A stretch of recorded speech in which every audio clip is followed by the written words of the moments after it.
la noche de la redención. El mensaje del día de hoy se llama la noche de la redención. ¿Sí? En el mes de diciembre algunos celebramos el nacimiento de nuestro Señor Jesucristo. Decimos algunos porque hay gente que no lo celebra. Para algunos el nacimiento de Jesucristo solo tiene que ver con celebración, regalos, comida. Es más, para algunos la Navidad es solo una simple fiesta. De hecho, hay algunas personas que piensan que es una celebración pagana. Pero yo les voy a decir lo siguiente. Por ejemplo, si usted celebra su cumpleaños, también los no creyentes lo celebran. La diferencia es que el cristiano se presenta con acción de gracias con Dios. Hay gente que hasta hace un culto de acción de gracias y le dice: Señor, gracias porque me permitiste cumplir un año más.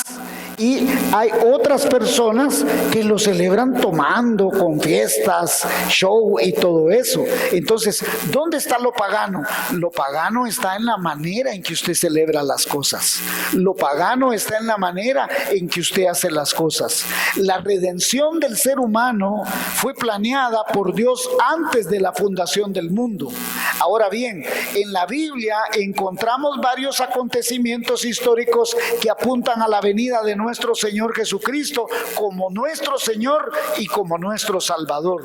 Todas esas historias que aparecen en la Biblia forman un rompecabezas que le dan vida a un cuadro final que sería la venida de Jesucristo para venir a nacer en un pesebre y luego morir en una cruz y resucitar de los muertos y dar por consumado el pago del pecado. Un ejemplo de ellos es la redención del pueblo de Israel con su salida de Egipto. La historia nos cuenta de José, el hijo de Jacob, que había llegado a la posición más alta en Egipto, después de Faraón, debido a que había traído salvación a la nación de Egipto después de tiempos de hambruna.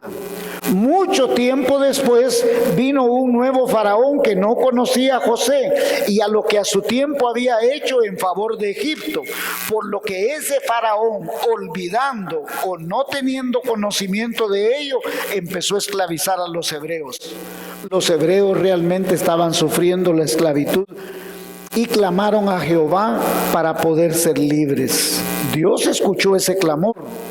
Dice la Escritura que el clamor del pueblo llegó en el libro de Éxodo a los oídos de Dios, y Dios por lo tanto comisionó a Moisés para liberar a su pueblo.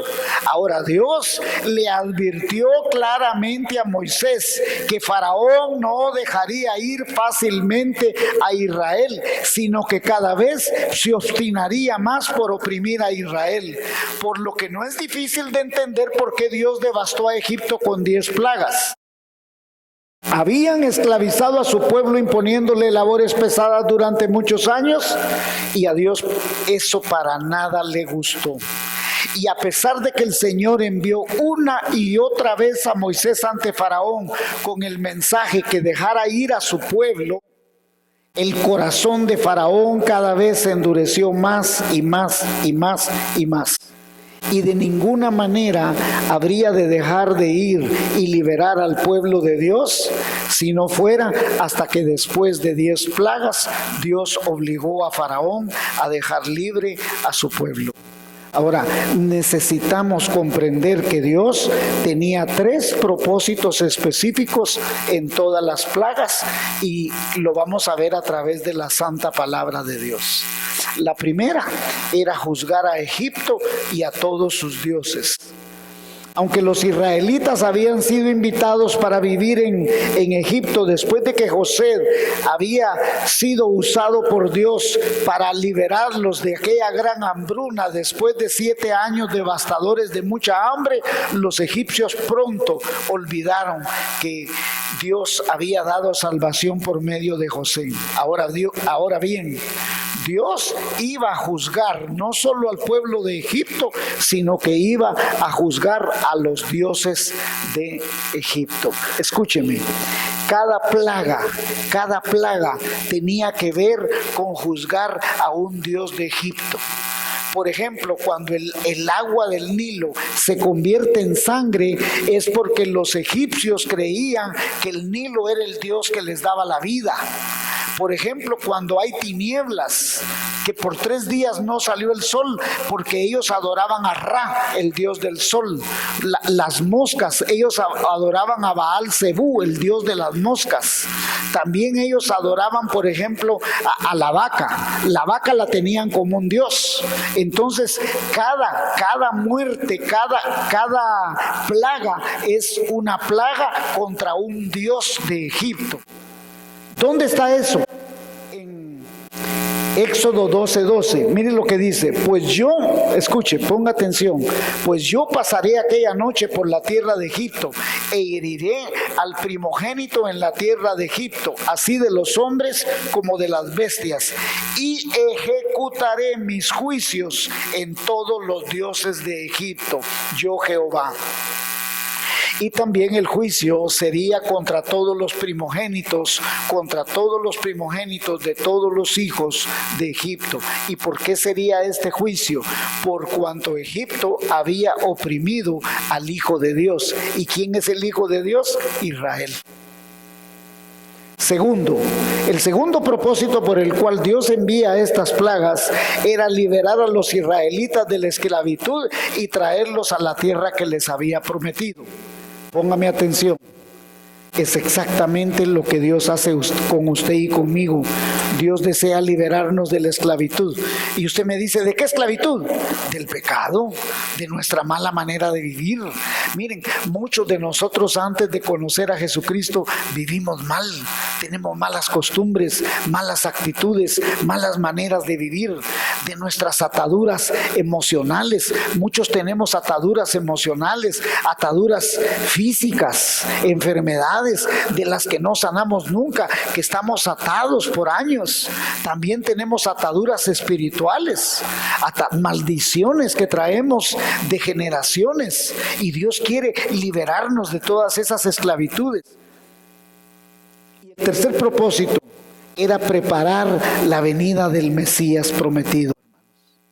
Dios siempre tuvo en mente, escuche por favor, si usted ve toda la Biblia hay una línea, toda esa línea, todas esas historias son piezas de un gran rompecabezas hasta la venida de nuestro Señor Jesucristo. Dios había prometido en Génesis 3:15 que de la simiente de la mujer nacería el Salvador del mundo. Y Dios nunca abandonó ese plan de redención. Cuando Dios rescata a Israel, Dios está proveyendo la nación de la cual iba a nacer su Salvador. Después de las primeras 9 plagas, Egipto quedó totalmente destruido. Y aunque los siervos de Faraón le habían aconsejado a Faraón una y otra vez que los dejara ir, Faraón endureció su corazón. Ahora, tenía que haber un Faraón que su corazón fuera duro para que Dios hiciera un juicio a cada dios de Egipto. Si Faraón en la primera los deja ir, Dios no hubiera podido hacer el juicio a los 10 dioses de Egipto. Tampoco Dios hubiera llegado hasta el fin que tenía que existir la Pascua. Esa fue la noche, y escúcheme, la noche en que Dios envió el ángel de la muerte por toda la tierra de Egipto para que muriera todo primogénito humano y animal. Ahora, Dios, escuche, Dios proveyó lo necesario para proteger a su pueblo. Y Dios sigue enviando lo necesario para protegerlo a usted del ángel de la muerte.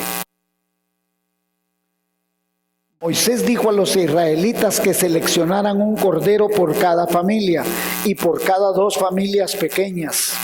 Sus instrucciones fueron específicas, fueron bien detalladas, porque Dios quería salvar a su pueblo, como lo quiere salvar a usted y me quiere salvar a mí. Éxodo 12, 3 al 11, vea lo que dice. Hablad a toda la congregación de Israel diciendo, El 10 de este mes tómese cada uno un cordero según las familias de los padres, un cordero por familia. Mas si la familia fuere tan pequeña que no baste para comer el cordero, entonces él y su vecino inmediato a su casa tomarán uno según el número de las personas conforme al comer de cada hombre. Haréis la cuenta sobre el cordero. El animal será sin defecto, macho de 1 año. Lo tomaréis de las ovejas o de las cabras y lo guardaréis hasta el día 14 de este mes y lo inmolará toda la congregación del pueblo de Israel entre las 2 tardes.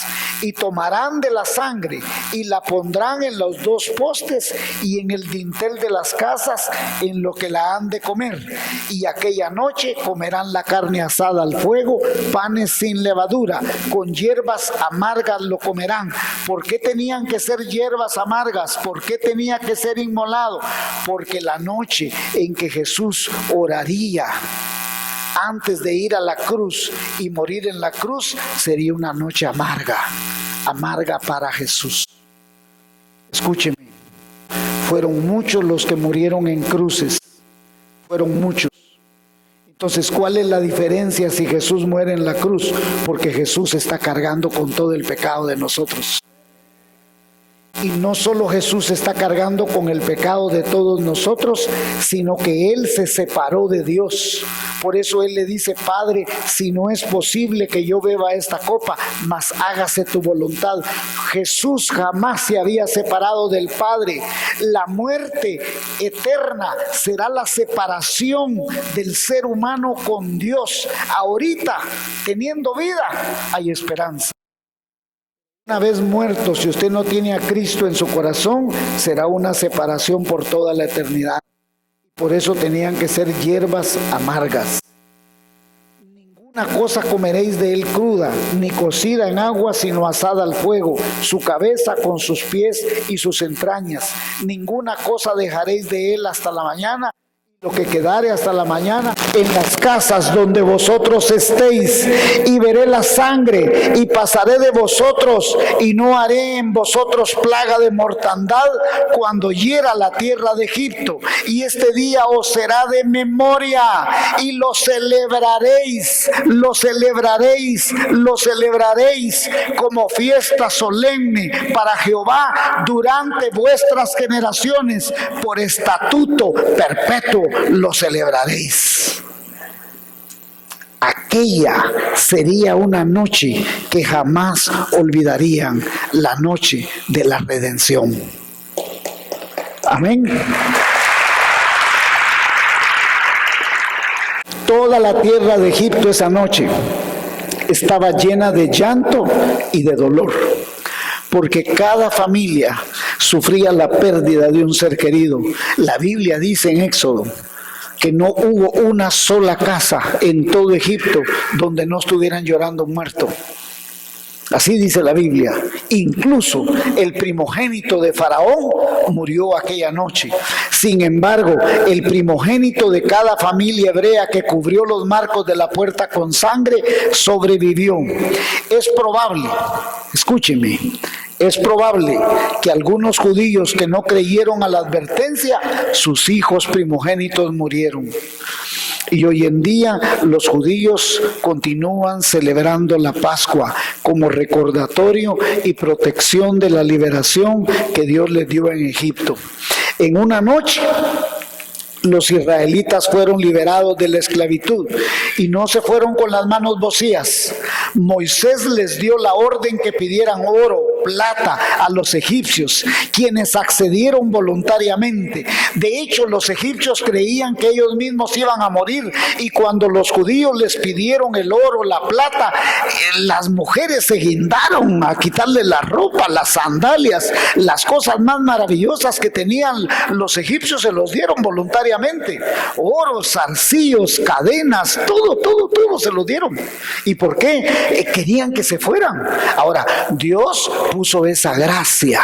¿Y por qué Dios puso esa gracia? En pago del tiempo de la esclavitud. Y escúcheme, aquí hay una figura. Antes de venir a Cristo, muchos de nosotros estábamos mal, hermanos. Pero cuando venimos a Cristo, no solo nos libera de nuestra mala manera de vivir, sino que nos va a dar con qué vivir ahora. Por eso es que a esto les dio oro, les dio plata, les dio vestido, les dio ropa. Imagínense las mujeres ahí. Yo me imagino que las mujeres lo que más pedían era zapatos. Y decía, a la mujer le encanta el zapato, sandalias de este tipo, del otro. Ya miro a las hermanas de la Shalom ahí pidiendo el montón de sandalias, sí. Ahora, mire pues, Israel recibió la liberación y la provisión a los que creyeron. Póngame atención. Israel recibió la liberación y la provisión de Dios porque creyeron y obedecieron las instrucciones.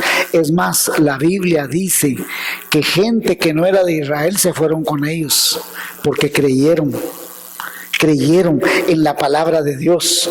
La fe en la verdadera palabra de Dios sigue siendo esencial para la salvación. La fe en la palabra de Dios es esencial para ser bendecidos, transformados, prosperados, sanados. Y al igual que los israelitas, nosotros debemos creer en la palabra de Dios para poder ser salvos. Juan 14:6 dice: yo soy el camino, la verdad y la vida. Nadie viene al Padre sino por mí. Juan 3:3, el que no naciere de nuevo no puede ver el reino de Dios. Hebreos 9:22 dice, sin derramamiento de sangre no hay remisión de pecados. Hechos 4:12, y en ninguno otro hay salvación, porque no hay otro nombre dado bajo el cielo a los hombres en que podamos ser salvos. Ezequiel 18:4, el alma que pecare esa morirá. Romanos 10:13, porque todo aquel que invocare el nombre del Señor será salvo. Éxodo 13. Se atribuye en 4 ocasiones a toda la salvación de Israel por medio de la mano poderosa del Señor. Y lo mismo sucede hoy en día. La salvación es por la mano gloriosa y poderosa de Dios. No hay nada que usted y yo podamos hacer para ser salvos. La salvación solo se obtiene por lo que Jesucristo hizo en la cruz, por su sangre derramada en la cruz, por la fe en el Cordero Pascual. Sin embargo, solo somos perdonados si confiamos, si nos sometemos a lo que Dios enseña en su palabra. La Biblia no es un libro para viejitos anticuados. La Biblia es el libro, la palabra santa, sagrada, perfecta, bendita de Dios, con la cual nosotros podemos ser salvos. La Biblia nos advierte del juicio venidero y de la manera que esté establecido que los hombres mueran una sola vez, después el juicio. La Biblia enseña acerca del pecado. La Biblia dice que por cuanto todos pecaron están destituidos de la gloria de Dios. La Biblia dice porque la paga del pecado es muerte, pero también la Biblia dice que la dádiva de Dios es vida eterna en Cristo Jesús. La Biblia nos muestra que el único camino es Jesucristo. La Biblia nos muestra que es la sangre del Cordero Pascual. Así como en Egipto, la sangre puesta por la fe en la sangre puesta en los dinteles los iba a cubrir del ángel de la muerte. El ángel de la muerte es el ángel que Dios mandó para matar a todo primogénito. Dios dio la orden a la muerte de dar muerte, pero la muerte fue vencida en la cruz por Jesucristo. Por eso Pablo dice, oh muerte, ¿dónde está tu aguijón? Vencida eres en la cruz. La sangre de Jesucristo, la fe en la sangre, en el sacrificio perfecto, santo de Dios, es lo que me hace salvo. Y esa es una posición. Es una posición, no tiene nada que ver en quién soy, si soy rico, soy pobre, si soy inteligente, si tengo o no tengo. Tiene que ver con la fe en Cristo Jesús. Estoy juntamente sentado en lugares celestiales, juntamente en Cristo Jesús. ¿Por qué estoy sentado con Cristo en lugares celestiales? Por la fe en su sacrificio. Ya no vivo yo, Cristo vive en mí.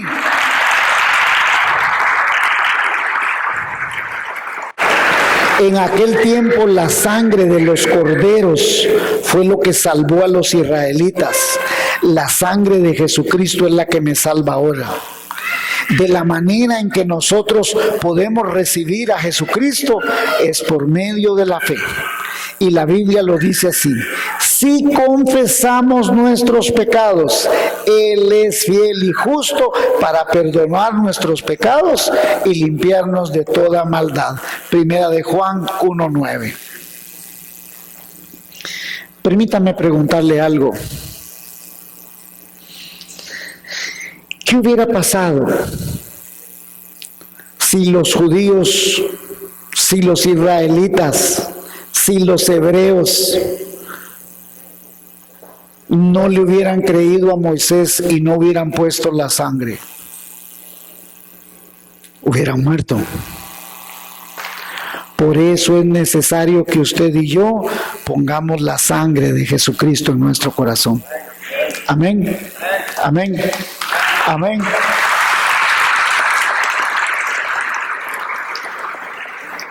¿Qué sucederá con aquellos que piensan que pueden salvarse al último momento? Porque déjeme decirle que hay gente que piensa, yo ya en el último momento yo me voy a convertir. Si le da tiempo. ¿Y qué tal si ya no hay tiempo? Venid ahora, dice el Señor, y estemos a cuentas. Si vuestros pecados fueren como la grana, blancos serán como la nieve. Amén. ¿Qué tenemos que hacer?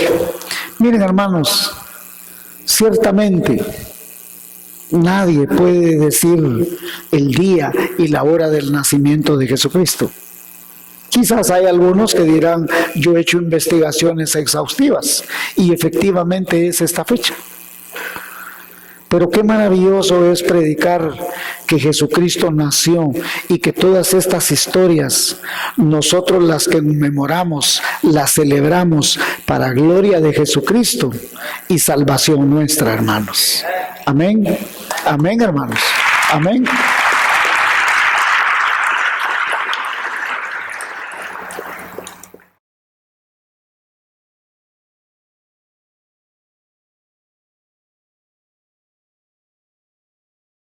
Quizás estoy predicando para alguien que todavía no le ha entregado su vida a Cristo. Quizás hay alguien aquí que todavía no le ha dicho, Jesús, entra en mi corazón. Quiero que me salves. Quiero entregarte el control de mi vida. Hasta ahora yo he vivido sin Cristo. Pero usted puede entregarle su corazón a Cristo hoy. ¿Quiere usted entregarle su corazón? ¿Quiere usted decirle, quiero recibirte? Yo no había entendido que yo necesitaba tener fe en la muerte de Jesucristo, en ese sacrificio, y que la sangre, la fe en la sangre derramada era lo que me traía salvación. Gracias, Señor, por una noche de redención tan especial en la que tú moriste en la cruz. Y en la que tú resucitaste y pagaste el precio para que yo fuese hoy salvo. Venga Jesús, venga Jesús.